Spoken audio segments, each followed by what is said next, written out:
20 presidential candidates will head to Detroit 1 week from today for the second Democratic primary debate. Tuesday night's debate is highlighted by two progressive candidates and Senate colleagues, Senators Bernie Sanders and Elizabeth Warren. On Wednesday, we'll see a rematch between former Vice President Joe Biden and Senator Kamala Harris.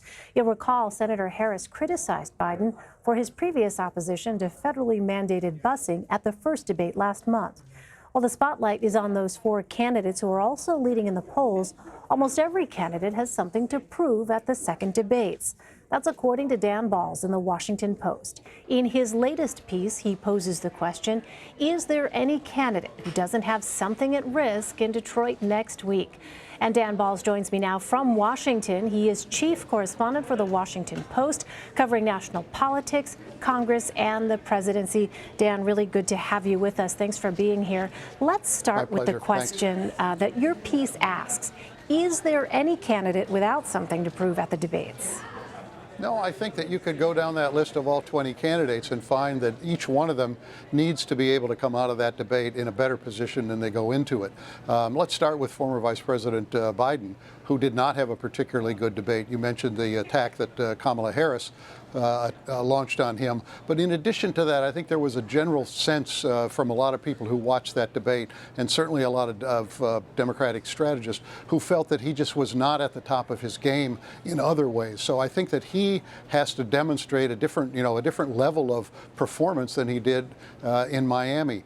Senator Harris had a very good debate, but can she do that again? She's probably going to be more of a target this time for criticism. It could come from Mr. Biden. It could come from some others. She's going to have to show that she can play defense as well as offense. Senator Warren, who will be on the first night with Senator Sanders, she had a very good night in Miami, but the question is, what is she going to be able to do again?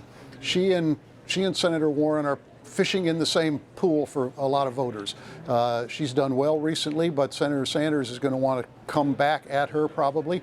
The two are friends. I don't know whether they will get into it with one another. So all of the top four have something at risk, but everybody else, many of whom might not make it to the third debate, will have to do something in that debate in Detroit to show voters that they are worthy so that they can raise their numbers in those polls that will help them to qualify for the Houston debate in September. Dan, you mentioned Senators Warren and Sanders being friends and questioning whether or not they'd go after each other. I mean, you've covered, 10 presidential elections. I mean, what do you think about that dynamic, having observed the two of them and understanding how much of a pressure cooker these debate moments can actually be? I think the interesting aspect of this is start with Senator Warren. She's probably been as disciplined in delivering the message that she wants to deliver as anybody else in the Democratic field. And based on what she did in Miami, you would think that her goal is not to go after Senator Sanders, but simply to do what she did in Miami, which is to make her case for the issues that she wants to talk about. Senator Sanders might have a different view of that because he has slipped somewhat in the polls. She's obviously taken some away from him, so has Vice President Biden.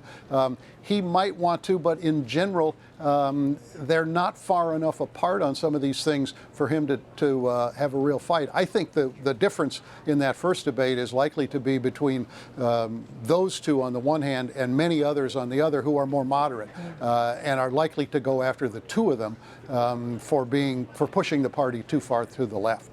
Let's talk about the second night. So Senator Harris, as you noted, benefited from her attacks on Joe Biden with a polling bump immediately following the debates. But do you think that it is in her best interest now to go after Joe Biden again? I think she and her team would have preferred that she not be on the stage with Mr. Biden again, primarily because a second round of that doesn't necessarily help her any more than the first round did. And she is more likely to get criticism, presumably from Vice President Biden. I mean, he could try to pin her down on the issue of busing, which is where she went after him the first time around. He could try to pin her down on where she stands on health care and Medicare for all. So there are areas where she might get criticism.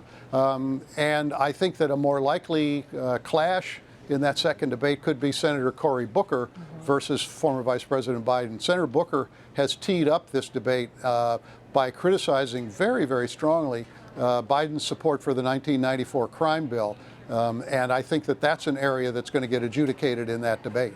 Yeah, I mean, what do you make of that? The fact that the rhetoric really took quite a sharp turn there from Senator Booker here on the, on the week before these debates over this issue of criminal justice. Well, I think a couple of things. I think he felt burned when he criticized Biden for the comments that Biden had made about working with segregationist senators, and had said that the vice president ought to apologize. And Biden came back and said, no, Cory ought to apologize, not me. Cory ought to apologize. He was unhappy with that. He was here at the Washington Post last week for a live interview that Bob Costa, my colleague, did, and he made clear he felt disrespected by that exchange, and also that he thinks that the 1994 crime bill was a very bad bill. And he stepped that up again today when Vice President Biden put out his criminal justice reform plan. So everything points to the fact that he wants to have a debate with Mr. Biden in Detroit on those issues. I think the motivation not only is a policy difference, but I think that the reality is there's a political need for him to move himself up. I mean, he's got some natural campaign talents, but it hasn't yet gotten the kind of traction that he would like. And so I think he wants to do what Senator Harris was able to do, which is to raise his profile in hopes that he can move himself up into that upper tier. All right, Dan Balz, really great to have your insight, Dan. Thank you. Thank you.